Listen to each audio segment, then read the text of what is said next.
Growing and scaling a business is complex. It can be very scary and lonely trying to navigate it all. It comes down to the community of trusted people you surround yourself with. Let's dive in to the Business is People podcast. Welcome back, Petros and Manoli. You guys are the gurus when it comes to anything and all e-commerce in Amazon. You guys are the co-founders and masterminds behind Granitsa e-commerce solutions. So today we're going to dive a little deeper and really talk about a lot of the challenges and pain points that we're hearing, we're seeing as we're talking to like marketing directors, sales leaders, and C-suites. So like, what are some of the things that you guys are commonly hearing as a pattern, as a challenge? Yeah, one of the biggest pain points that we hear from, prospective clients, new clients, is that they're spending money on advertising, but they're not getting the results that they hoped for. That seems to be probably the number one complaint that I hear as far as advertising and marketing on Amazon.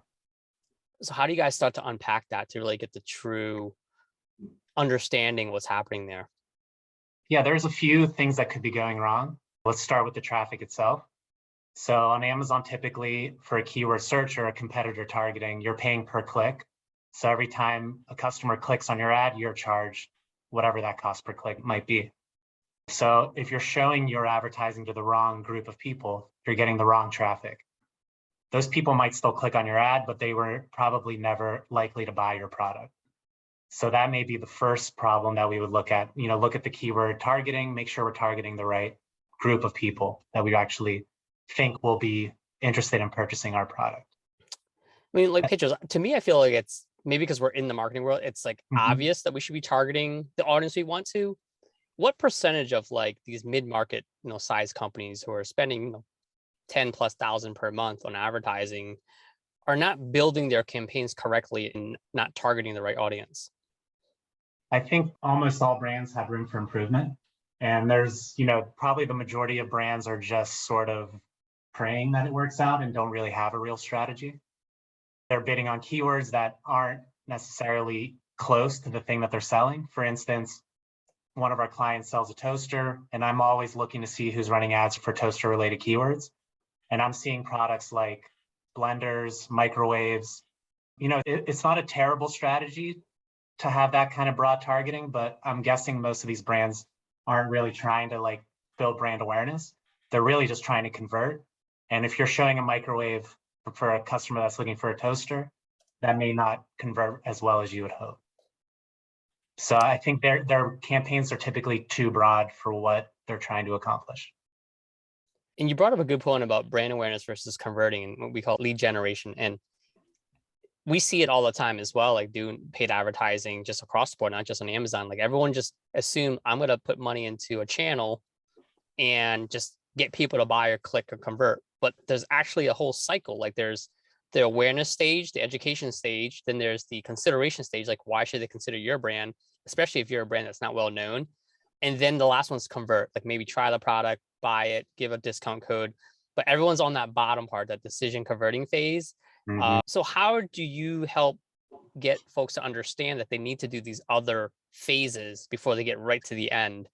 My analogy is kind of like asking someone to marry you before they're dating you, right? Yeah, for sure. So, I mean, the typical rule of thumb is you need 10 plus contacts before someone decides to buy your product. The higher the price product, it might be even more than that. So what you want to do is you want to get people's attention at every point of their possible journey. So if you have a brand awareness campaign, you want to get people maybe when they're first searching for that category for all their options. And then when they come back, they may actually search for a different keyword when they're in that consideration phase, more detailed, more features that they're looking for. And, that's your middle of funnel. And that is the middle of that customer journey. And then once they're really ready to buy, they're either typing in your brand name or typing in a very specific set of keywords. And that's your conversion, your bottom of funnel. And we actually separate these for our clients into 3 categories. And we have 3 different keyword lists for that top, middle, and bottom of funnel. So that we're making sure that we're in front of the customers at every part of that journey that they might be searching it. Have you guys ever done a strategy where on that bottom of the funnel where they're pretty much putting in like a model number? Can you try to then bring your own client who is competing with that particular brand and model number to show their ads? Absolutely. So you mean like a competitor's model number and we would be advertising against that? Yeah, yeah, because they're about to buy, right? So they put in the Mhm. specific model number or the specific, name of that product, but clients aren't aware, like there's an alternative. What do you guys do that strategy? Absolutely. I mean, that's a huge opportunity that bigger brands miss and that, smaller brands can really take advantage of.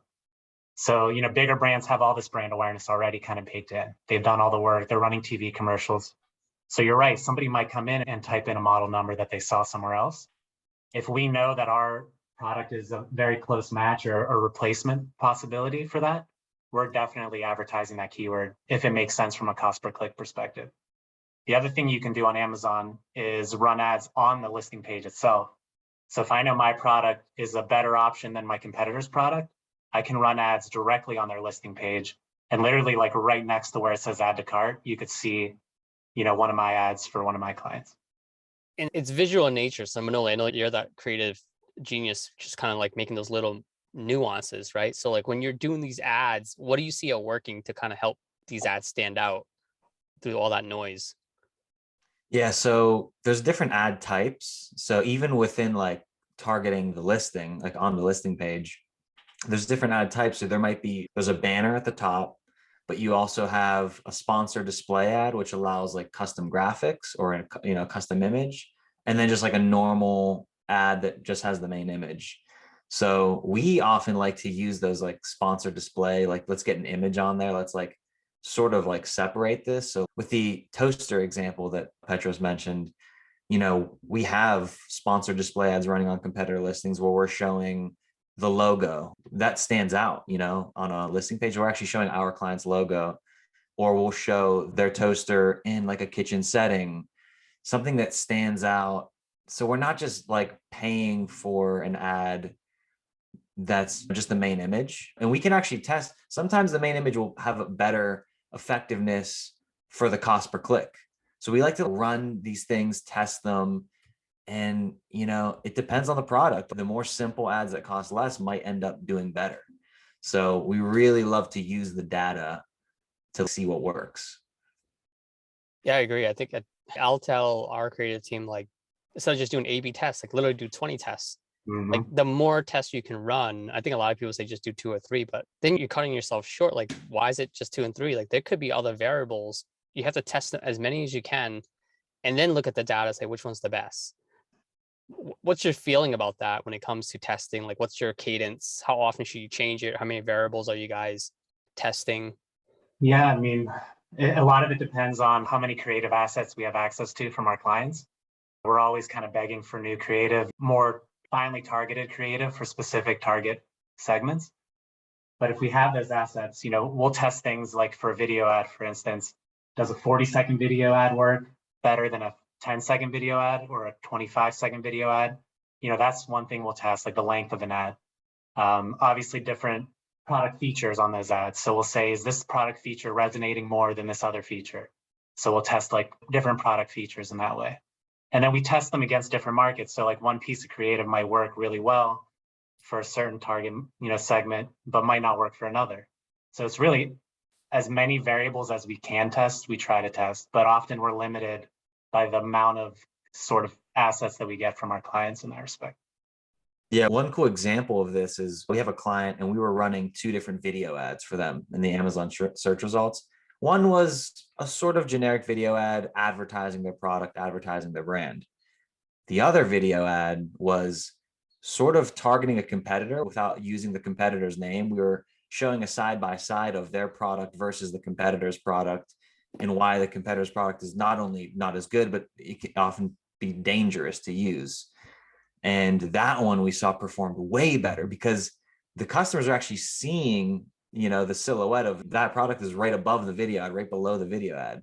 They know what they're comparing to. So like, oh, we realized that one worked way better because, we're fighting for a click. So that video that's comparing against the competitor and seeing, oh, wow, there's such an advantage to this product. That's a great example of using A/B testing with creative, using, in this case, the variable was, clicks, conversions. One video performed well, we ended up rolling with that one. Yeah, I think one mistake a lot of brands make is sort of an over reliance on software and just thinking it's a numbers game. when often like the biggest wins are kind of like clever ideas like only a human could think of. So that's a really good example of something that worked amazingly well that a computer probably would have never thought of. So it's important, like the data is extremely important, but it's really important to have some human creativity and problem solving as part of the process. Ken, I mean, you're a data guy, so you live and breathe the data. How do you feel about, Petros' comment about like having the human element versus like just relying on the data? That's such a loaded question.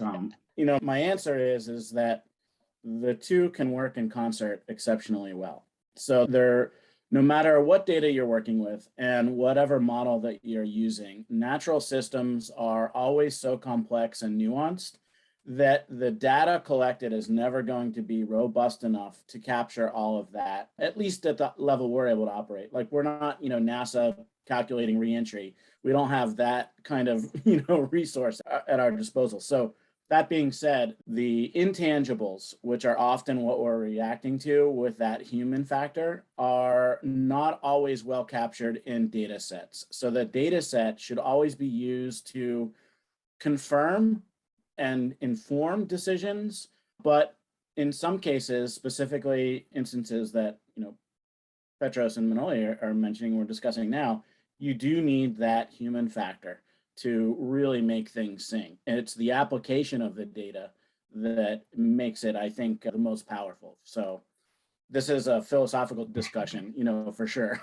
But that's my initial reaction. I want to unpack that a little bit more, right? I think for people like, okay, what's the human factor? So like, what are the things you're looking for in the human factor to help, drive better data or just drive better successful campaigns? Anyone can jump in here.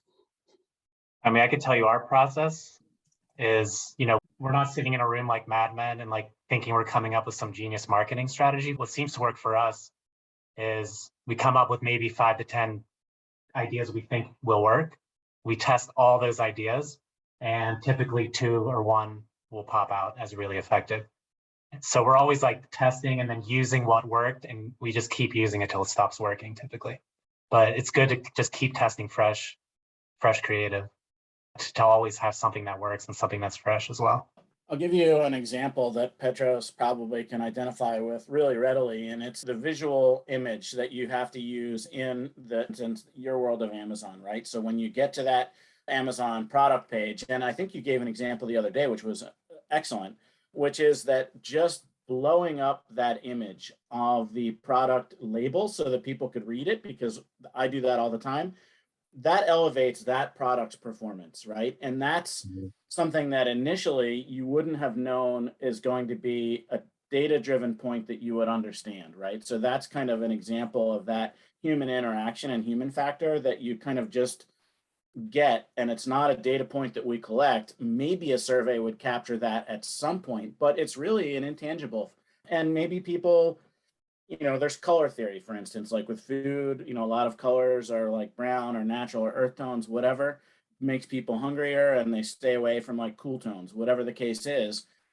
Now they're studying that, but in many ways, those are intangibles. Like with a given product, like what plays better, you don't always know those, and data is not always going to answer that really quickly until you really explore it from a human perspective and ask yourself, like intrinsically, do I like this or not? And then start asking why. Like it's just not data we're collecting. Yeah, Ken, that's a great point. And to build off of that specific example, I could see a situation where maybe you have, an icing, we sell buttercream icing. Maybe you have 2 different sizes. One's a 5 ounce and one's a 2 pound bucket. The 2 pound bucket, the text might be so small in this big bucket, you don't see the size. Whereas the 4 ounce, it's a smaller label, you see the size. The data might show, oh, people want the 4 ounce more. It's getting more clicks. It's getting more buys.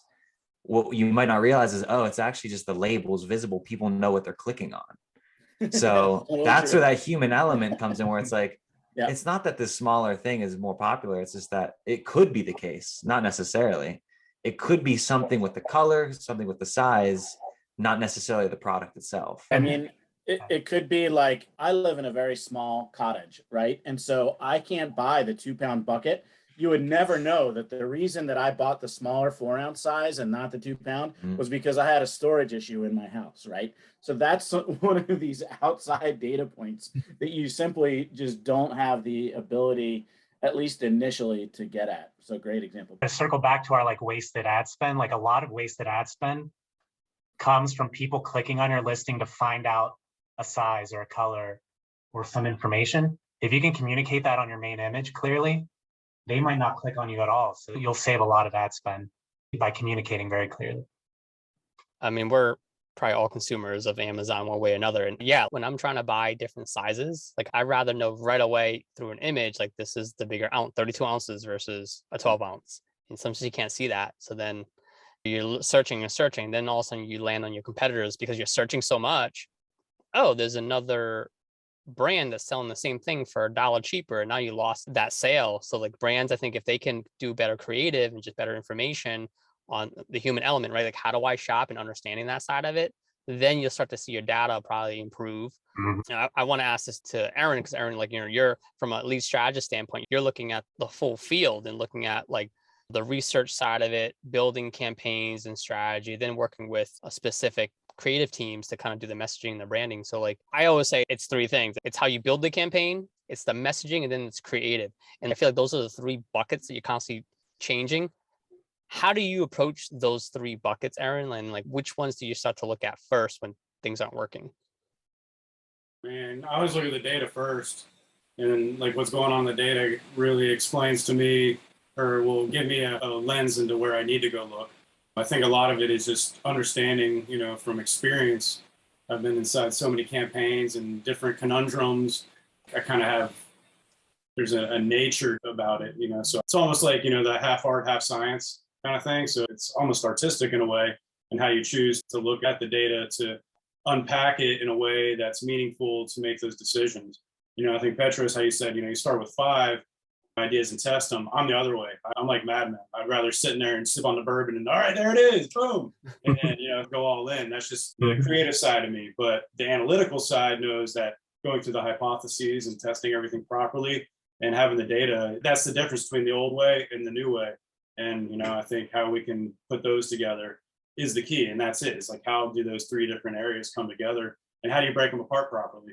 And it's like when we onboard our clients or go through our discovery, we're talking about all of these, with equal amount of time. So, I mean, I don't really think there's one that's heavier than the other. It's that mix that needs to be refined properly, depending on the client and the needs and budgets and all that. Yeah, it goes back to that human factor again, like someone who's managing this campaign or the partner that's managing it and working with a marketing director or marketing department, if they're outsourcing to an agency or consultant, they have to be able to understand these 3 components. Okay, did I build the campaign correctly with all the parameters?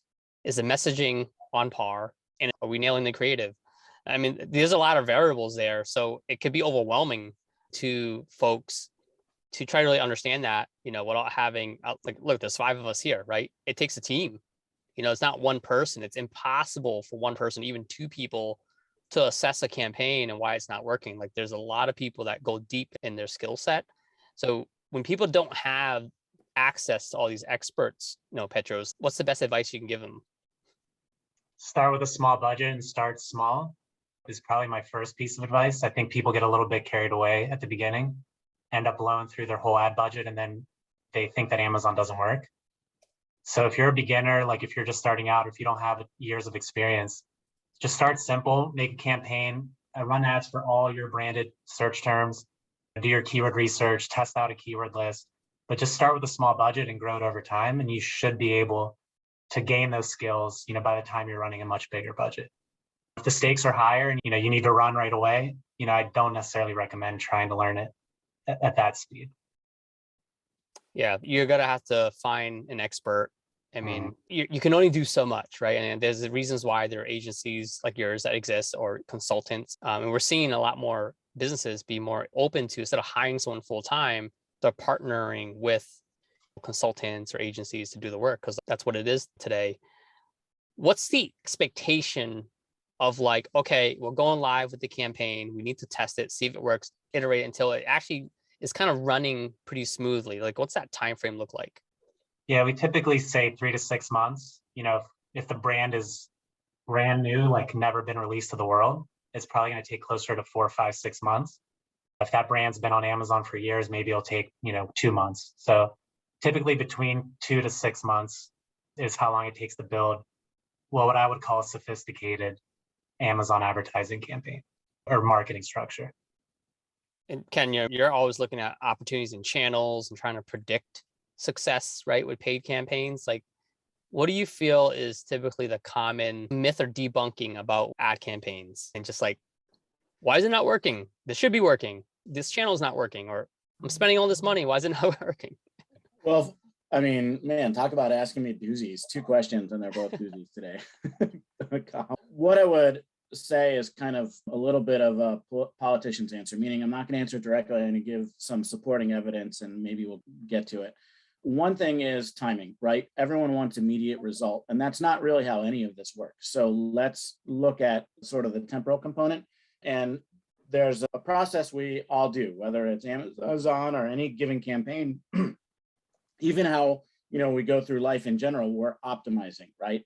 And so optimization, when you initially look at a brand new campaign, it's often at its lowest point in terms of performance, especially measurable ROI performance, right? It's just getting rolling and we don't understand that well. So when you're looking at that, the first several weeks or even first several months of a campaign should be looked at not from what the endpoint may be, but is it optimizing? Are you going in the right direction? Is that directional trend looking like it's going to end up where you want it to go? So I'll give you one quick example, which is that, Petros and Manoli will understand this. This is a client that we work on together. And with that client, some of their channels actually don't achieve ROI on a given month. However, looking at the optimization of the performance of some of those channels over time, they are scheduled to do so. And as a group, we initially projected that they would be a positive ROI, not losing money as a whole during, sometime after like a couple months of doing business. But initially they were losing money. What the powers that be and their decision makers needed to know, are we headed in the right direction? Are we doing the right things? And if they hadn't looked at it from that long-term perspective and the optimization, they may have just cut off all advertising and said it's not working, right? That would have been the entirely wrong decision because as both Manoli and Petros know, this is a company that has huge potential upside and is doing really well. It just needed that time to ramp up and to know that optimization was occurring and putting the company in strong footing for whatever their plans are to get acquired or just, show that they're profitable, et cetera. So I don't know. I think that's a good illustration of how to look at it. Well, let me throw something in there too. I think a lot of it, people forget about the multi-channel attribution. Everybody's looking specifically, okay, what's Amazon doing? I mean, I see it in data all day long. Before somebody converts, oftentimes we'll have clickbacks 3, 4 times, over a couple of weeks, sometimes over a couple of months, sometimes over a couple of years, depending on the life cycle and the sales cycle. So, making sure that that attribution effect is being tracked properly. And then also that the goals that are being established, I forget where the term was coined, but the SMART goals, like making sure that they're specific, measurable. I forget the exact acronyms, but it's making sure that you got a goal that it can actually be measured, it makes sense, and you can learn from it. And not just some superfluous, like, okay, I want more, you know what I mean? So I think having those 2 things in there will redefine how you look at those channels in a way too, because I see a lot of it now, even with more sophisticated clients, they come to us and they have no idea, like if they go back from social to search to Amazon, over to a private website and they come back from the same referral source or something. So having that in there, really, that can affect a lot of things over time. Yeah, Aaron, that's a good point. This is something I struggle to communicate a lot of the time, like even just within Amazon, not even thinking about other channels. So let's say we're running a video ad, they clicked on that video ad, they learned about the product, maybe they talked about it with their spouse, they decided to buy it. When they come back, they're going to type in, the brand name. Yep. So that video ad didn't get any attribution because it wasn't the last click. So It's really easy for brands to be like, that video ad doesn't work. Yep. I'm on Facebook sometimes and I'll see an ad because we are who we are. I don't want to be tracked. So I open up an incognito window and go over to it and type it in directly. So how do you tie that together? You know what I mean? And that's where I think, yeah, exactly. I put my pens down and point to Ken. Because now we can pull all these things together. And then if we know these behaviors are going on, then we can start really telling them. That's the dark funnel story that we keep bringing up. You know what I mean? There is a way to the dark side with the light. So we're talking, the attribution is critical in all of these equations, right? And understanding and linking up success for goals and ROI, and that name, the dark funnel, is super valid. And there are a variety of companies that are working on closing those loops, right? So one of them, like at enterprise level, is incrementality. So we work with a company that is leading in the field of incrementality, which is measurement of attribution independent of any tracking. So essentially what you do is you will hold out an entire channel for an entire state or region for a period of months or months, a month or months. And then you can actually measure statistically the volume of sales lost or attributed to that particular channel. So that's one way to do it. And it's been fun working with that company. The other way to do it is you have the actual sales that occur. So for instance, someone buys icing, 2-gallon bucket, and you have 10,000 people that do that over time, or even a much smaller number. You can take that information, which is their physical address, and then let's say you don't know how they got there. You can actually overlay that if you structured your ad campaigns and your other stuff appropriately, and you can link that up geospatially. So quite often what we will find is, and I recently did this for a company, that they're like, we don't know, because we don't have tracking in appropriately, we're losing whether or not all of our ad spend is actually generating these sales, or if it's just, through word of mouth or whatever it is. Well, it turned out when we overlaid where their ads were, because we had structured the campaigns just by zip code on a national campaign level, we overlaid where they were getting their clicks and where they were getting their attention with their sales, which had been disconnected from tracking. We saw that they were only experiencing sales where they had placed ads. They were not getting any sales anywhere else that they had not been placing ads. That's direct attribution. And you can then say, okay, even though it's the dark funnel, because we couldn't use a tracking code to show that, we are able to say that, say, 95% of your sales are attributable to these ad campaigns. So there are ways of getting around that. And that's kind of the fun aspect of it all. And that's a big question mark, right? The dark funnel is a huge issue. So Ken, to follow up on that, to do that layering, is that something any marketing manager can figure out and do themselves? Like, No, not unless they go to a lot of school and buy some pretty expensive programs and then hire a team to utilize that. Hire us, right? That's right. Well, the barrier of entry is pretty big. Like, who's going to invest in the infrastructure to be able to answer that question? And a lot of what we've done is basically, to use the common, colloquial term now, is we've hacked together methodology that we consider proprietary. And it's kind of like the Koch method, right? Like, it's kind of all out there. It's in, academia and whatnot, but the way we've pieced it together allows us to get at those questions pretty readily. It comes down to the ability to mark up your content properly. So we've got a big transition of going to, customer data platforms, server-side tracking versus pixel-based tracking. So, there's a lot of think about PDFs from our B2B clients. A lot of them don't think about, we can track everything interaction with that. You can track the download. And then if we got links within the PDFs and we use UTM parameters, then we have a trackable source. So if you take the time to really look at all of your content, all the touch points, and like people even say, it's hard to track organic posts on social because, you'll lose referrals sometimes. Why not put UTM parameters in all the links that you're applying, period, across the board for everything? And, even like within video content, like video is getting much more sophisticated where now you have call to actions and layovers that you can put in there. So all these things with links, there is a point of trackability.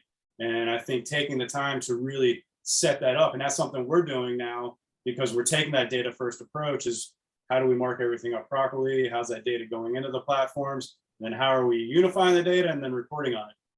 I have a question for the Amazon crew. How important do you consider first-party data? I wish we had access to more of it. Amazon doesn't really give us much at this point. I do hear rumors they're going to start sharing more of that. But at this point, it's really just whatever ad data we can, experiments we can run on our own. So I guess the follow-up question is, if you had a way to take first-party data, that gold mine of the client themselves, and leverage that or put it into formats that you could then make decisions on to mitigate risk or get more efficient with how you're doing your work, is that useful in the Amazon arena? Yeah, I mean, we always have to be careful of too much information overload, but yeah, I mean, if we can get it in a useful form, we could definitely use that to build hypotheses and to test, within the Amazon system for sure. So what would that usable form be? Is it like, don't advertise the Yankees in Boston, or, kind of what does that information look like to you? Yeah, I mean, the one thing you cannot do on Amazon quite yet is pick, geolocations, which I wish you could. That would make things much easier. But one thing we do track already with our clients is where the products go, like where they're shipping to. And that gives us a general idea of like, they can take that data and use that in their general marketing. But at this point, the fact that Amazon doesn't really let us advertise demographics or geography, we're pretty limited in how we can use some of that stuff. But I'm hoping that they open that up at some point.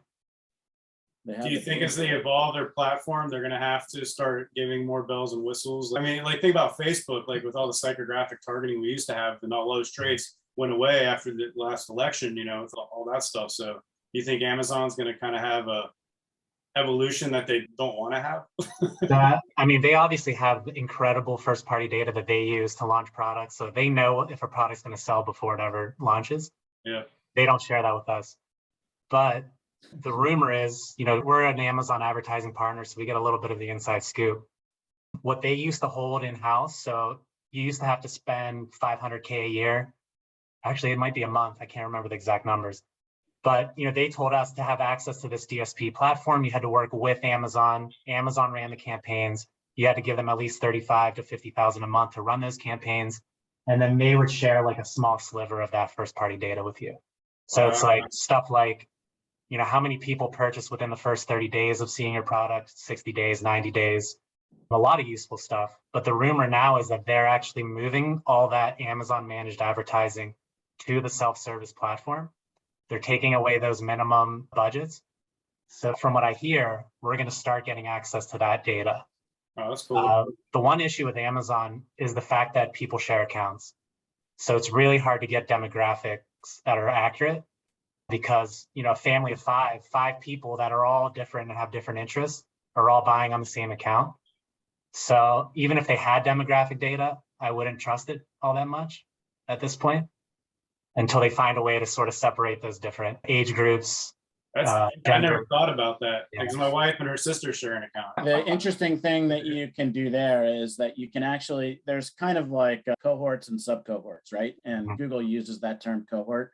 They tried a cohort targeting and I don't know what they're doing with it now, but you actually can parse out based on a lot of that information, the cohorts that are available, and then you can make decisions related to that. So that question, while complex, what you just mentioned there, that sort of issue, it is surmountable from our side, right? Meaning, how do we leverage that to make a product sell better or whatever? So if Amazon does go towards allowing a little bit more wiggle room on our end to what we can provide to get the product out there and choose our audience a little bit, there are a lot of things that can be done. It's almost just like opening Pandora's box. For sure.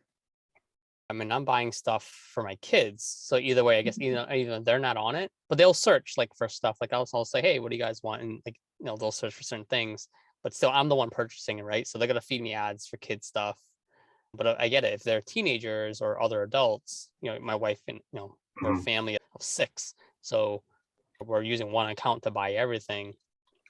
They must have some type of data. I mean, I think they're aware of that, right? There's got to be something behind the scenes where they're knowing how to maximize purchase revenue. That would be one way.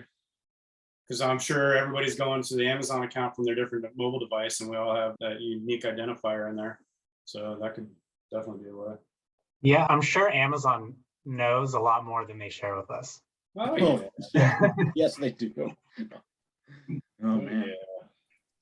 Well, you mentioned before, Petros, that they're turning into a search engine, right? I mean, they're the #1 product search engine by far at this point. So any last tidbits here, guys? If marketing managers are listening to this or all the agencies who are really trying to maximize on Amazon, I think, some summary takeaways is SMART goals, really planning it out. I think, and you're right, a lot of people just jump right into it. Hey, I have $20,000, let's just build a campaign and go. But there has to be this thoughtful process of like really understanding the journey, understanding the habits and behaviors, understanding that there's dark funnels where you're not going to get attribution, but you're just doing it right, known as a human, outside of data, as a human, these are probably the steps that are happening before a purchase happens. That could happen offline or again, not being tracked. So there's a lot of these variables that whoever this marketing manager has to do. And of course, then they have the data, so that's useful. Is there anything else that we're missing, or you guys want to kind of have, your last takeaway? Yeah, one thing we haven't talked about, which is probably the first thing that everyone should do before spending 20 grand on ads, make sure your listing pages actually convert.